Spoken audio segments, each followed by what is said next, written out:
أهلا بيكم، يا رب تكونوا بخير. إنك تاخد زوايا مختلفة في تصميماتك، وبالأخص لما تكون الزاوية مختلفة أو أبنورمال مش معتادة للعين، فده هيخلي التصميمات بتاعتك ملفتة جدا للعين، وكمان هيضيف لها لمسة جمالية حلوة جدا جدا جدا. عشان كده هعرفك إزاي تاخد زوايا مختلفة في التصميمات بتاعتك، وإزاي تعدل في الزوايا في التصميم بتاعك، وكمان إزاي تبني تصميم من الألف للياء باستخدام ال AI بخطوات سهلة وبسيطة جدا، بس هتفرق في شكل التصميم بتاعك. وقبل ما نبدأ عاوزك تصلي على النبي ولايك وشير، ويلا بينا نبدأ.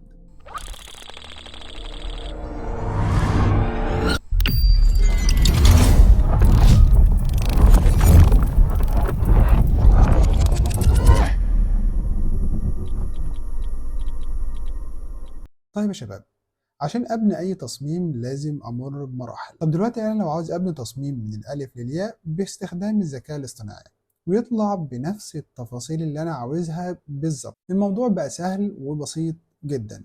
أول مرحلة لازم تمر بيها اللي هي تعديل الشخصية أو بناء الشخصية. مثلا أنا عندي كاركتر أو شخصية معينة وعاوزها تظهر في التصميم بتاعي. دلوقتي بقى الموضوع سهل إنك تظهر الكاركتر الشخصية اللي أنت عاوزها حتى لو شخصيتك أنت. نيجي لمشكلة تانية هتواجهك، اللي هي زاوية الكاركتر أو وضعية الكاركتر أو البوز بتاع الكاركتر. الكاركتر اللي أنا عاوز أدخله التصميم بتاعي بيكون بزاوية معينة، فأنا لازم أعدل الشخصية بتاعتي بناء على التصميم بتاعي. ديت لازم أخدها في الاعتبار برضو. يبقى دي أول مرحلة اللي هي تعديل الشخصية. حلو جدا. طيب بعد ما عدلنا الشخصية وكونا الشخصية بتاعتنا اللي احنا هنستخدمها في التصميم بتاعنا، هنعمل ايه؟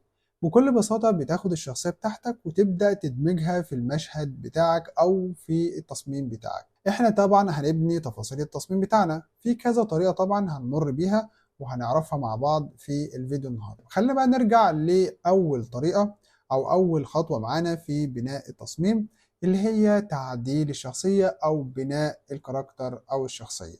تمام جدا. دلوقتي أنا عندي شخصية زي كده وعاوز أستخدمها في التصميم بتاعي، فهحتاج أغير اللبس بتاعها، فهحتاج أغير الرياكشن بتاع الوش، هحتاج أغير برضو وضعية الجسم، هحتاج أغير برضو زاوية الكاميرا، فده كله محتاج أعدله في الشخصية. دلوقتي بقى الموضوع سهل جدا جدا جدا إنك تعمل كده. تمام جدا. طيب دلوقتي مثلا انا عاوز الشخصيه بتاعتي تلبس لبس معين وعاوزها بزاويه تصوير معينه. طب انا اعمل الكلام ده كله ازاي؟ فبكل بساطه عندك طريقتين تعمل بهم كده. اول حاجه انك تكتب البرومبت او البرومبت بنفسك بايدك على شات جي بي تي وتقول له انا عاوز وصف للتفاصيل ديت. تمام. تاني طريقة هتروح على بنترست وتدور على شخصية فيها نفس المواصفات اللي انت عاوزها عشان تستخدمها في التصميم بتاعك. تمام. وبعدين تولد او تستخرج وصف من الصورة ديت للشخصية ديت من على شات جي بي تي او من على اي موقع تاني، وهنعرف برضو المواقع مع بعض. يبقى كده احنا عندنا كام طريقة؟ عندنا طريقتين لتوليد البرونت اللي هنستخدمه في تغيير الشخصية او بناء الشخصية. طيب اللي انا هعمله لك ايه بقى؟ انا نظمت لك ده كله وجمعت لك ده كله في ملف واحد، وهتلاقي الملف ده موجود في الوصف. الملف ده هتلاقي فيه وضعيات كتير زي ما انت شايف هنا كده، تقدر تستخدمها في التصميم بتاعك او في تغيير الشخصية بتاعتك. مثلا هتلاقي هنا وضعية استخدام لابتوب، هتخلي الشخص ده واخد زاوية جانبية ويستعمل اللابتوب. التحدث للهاتف، هتلاقي الشخص هنا بيتحدث للهاتف، ده البرونت اللي تخلي الشخصية ديت أكنها بتتحدث في الهاتف. هنا أكنه بيقرأ كتاب، هنا أكنه بيقدم عرض، هنا الكتابة على السبورة، الجلوس في اجتماع، المصافحة. هنا بقى الوضعيات، هنا مثلا وضعية المشي للأمام، وضعية القفز، وضعية الجري، وضعية الدوران، وضعية القفز مع رفع اليدين. هنا مثلا برضو بعض الوضعيات، وضعية الأذرع المتقاطعة، وضعية الأيدي في الجيوب، وضعية التلويح باليد، وضعية الجلوس على الأرض، وضعية اليد على الخصر، وهكذا. فهتلاقي عندك وضعيات كتير وزوايا تصوير كتير ممكن تستخدمها في التصميمات بتاعتك، وهتلاقي تفاصيل الملف دي موجودة في الوصف، ممكن تستخدمها تاخدها كوبي وتستخدمها تلقائيا في الموقع اللي احنا هنشوفه مع بعض دلوقتي. طيب تمام جدا.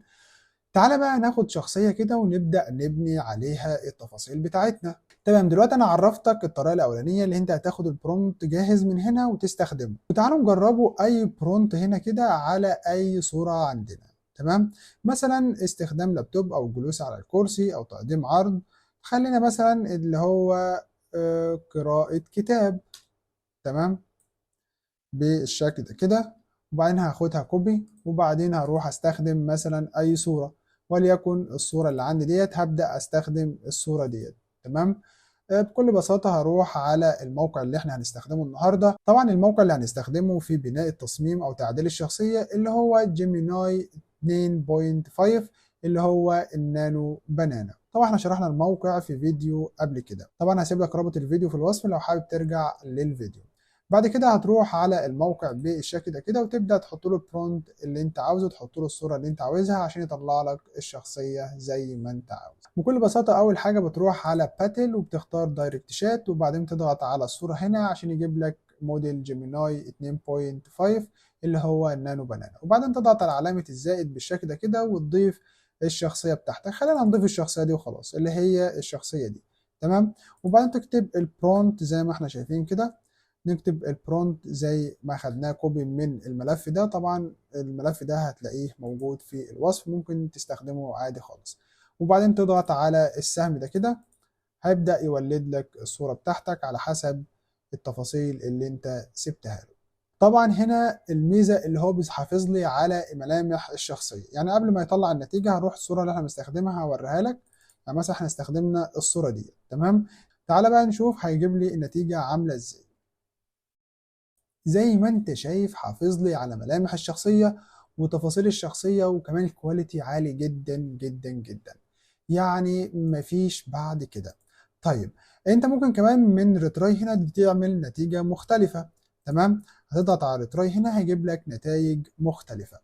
تمام جدا جدا جدا. دلوقتي هنعرفنا ازاي نعدل الشخصية باستخدام الملف ده. تمام. نعدل في وضعيات الشخصية زي ما انت شايف هنا، برضو عدل لي في وضعية الشخصية زي ما انت شايف.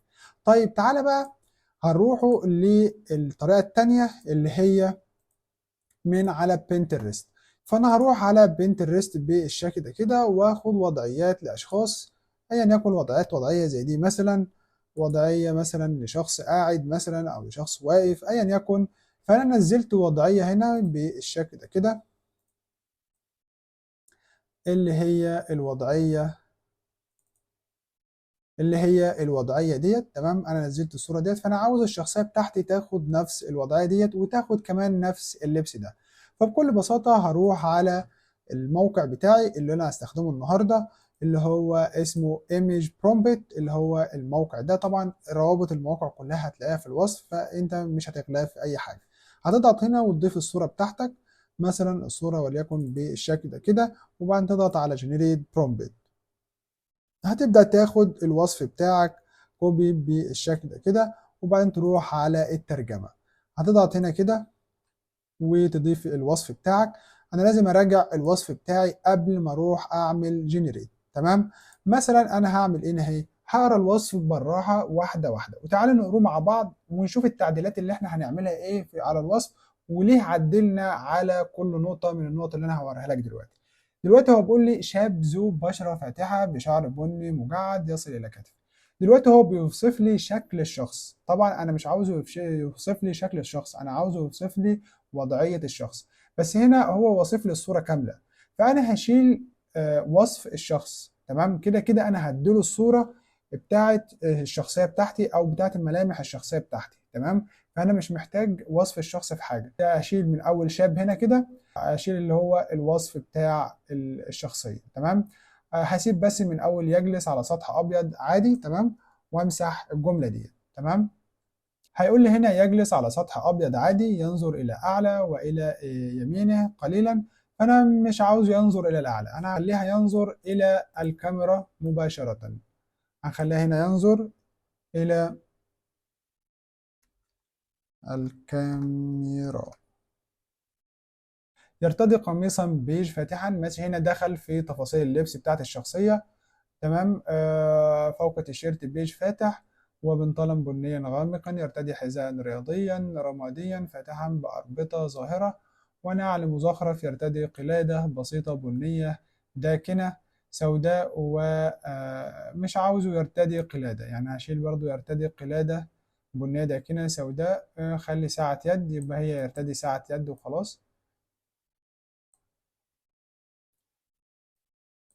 بالشكل ده كده. يجلس متربعا بتعبير غير رسمي ومريح، المنظور من زاوية منخفضة مباشرة أمام الشخص، تتميز الصورة بشعور بسيط وتجريدي تقريبا. تم استخدام إضاءة ناعمة ومتساوية دون إلقاء ظلال كبيرة. الأسلوب غير رسمي وحديث، ربما كان مخصصا لصورة شخصية أو صورة نمط حياة. يخلق التقويم والمنظور تأثيرا بصريا حميما ومدروسا.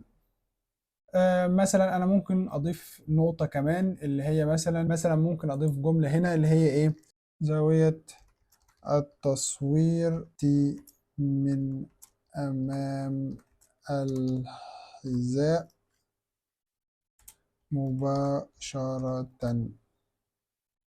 عشان هو ما ركزش على النقطة ديت، فانا برضو بذكرها له عشان ياخد باله منها. هاخد بقى الكوبي للوصف الانجليزي اللي انا عملته ده كده، وبعدين هروح على الموقع اللي انا بستخدمه اللي هو النانو بنانا، وبعدين هضغط على علامة الزائد بالشكل ده كده، واختار الشخصية بتاعتي. طبعا هختار الشخصية اللي هي العادية خالص اللي هي ديت، تمام.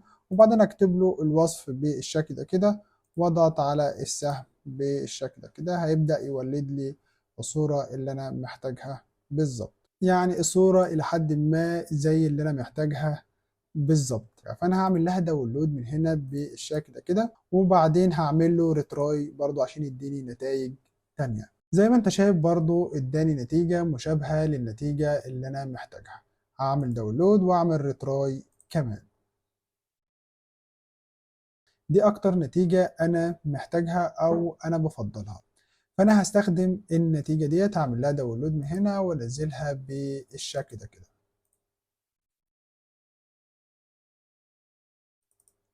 ودي النتيجه اللي نزلت معايا، ودي برضو النتيجه اللي نزلت معايا. كل النتائج حلوه جدا وتنفع جدا للاستخدام اللي انا هستخدمه فيها. فانت لو محتاج اي وضعيه فبتروح بكل بساطه تستخدم صوره مشابهه للوضعيه اللي انت محتاجها، وتولد لها الوصف الخاص بيها، وبعدين تستخدمها زي ما احنا شايفين، وتطلع وضعيه الشخص زي ما انت عاوز.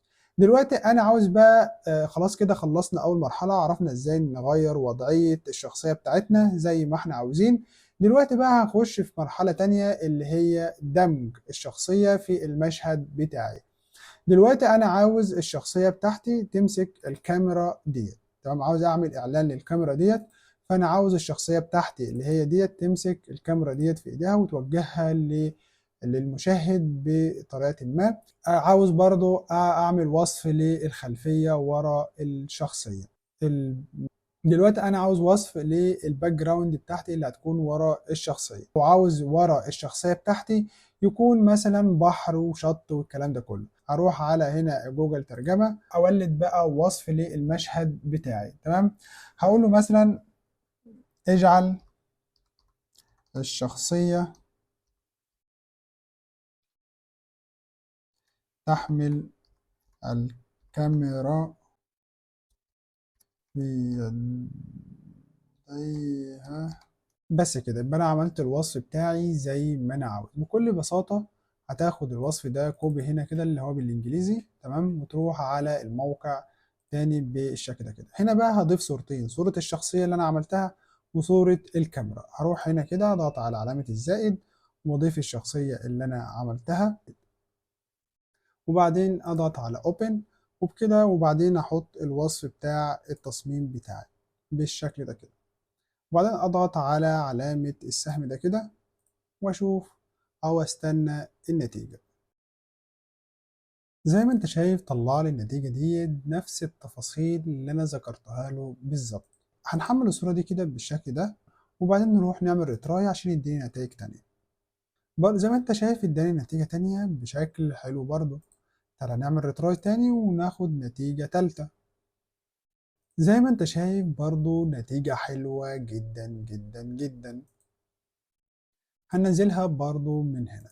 دلوقتي انا عرفت الخطوات اللي انا المفروض امشي عليها عشان اعمل تصميم كامل بالذكاء الاصطناعي. فدلوقتي الموضوع بقى سهل وبسيط جدا، بس محتاج منك انك تعرف الخطوات الصح. طبعا احنا هنعمل سلسلة لمجموعة من التصاميم المختلفة باستخدام نانو بنانا، وازاي نبني التصاميم دي من الالف للياء. بس كده يا شباب، ما تنسوش اللايك والاشتراك في القناة، وبس كده، في أمان الله.